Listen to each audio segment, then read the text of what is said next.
feel like this is a historic day in the history of Georgia Southern football. Not only is it my first class, but more importantly, as Rose alluded to a moment ago, this is the first FBS signing class in the history of Georgia Southern, so I think it's a historic day. We had to overcome some obstacles with this signing class, obviously.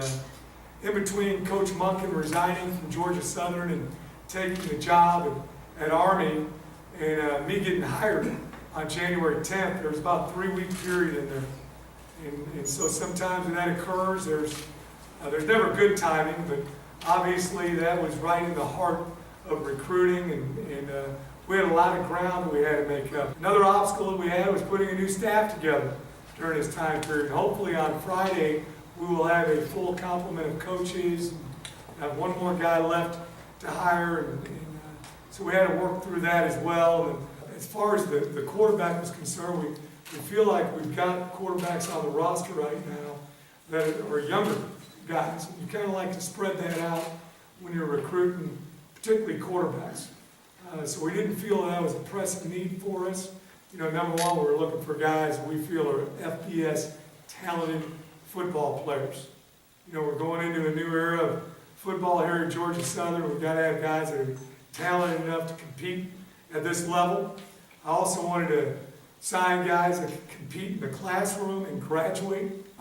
You know, there's probably still a few people that we will sign, but, you know, we don't want to just go out and grab guys. You know, we want to sign guys that we have an opportunity to research and know quite a bit about. And we may sign a couple more guys, we may not. Coach, do you feel like the talent level of the guys coming in is higher than what you recruited or that Georgia Southern recruited prior to moving up to FBS? I really think so. You know, that was one of the main things that I told our coaches. You know, obviously we had the kids that were committed. I think, you know, the previous staff did a good job with evaluation and information gathering. Were any of these guys recruited with the intention of redshirting, or they all be in the mix to compete for a job?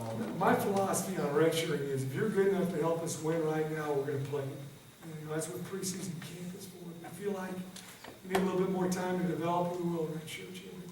I'll play a incoming freshman just like I will a senior. So we're going to have a lot of competition for the first 2-3 weeks of preseason camp, and we're going to see who the guys are that can help us win right now.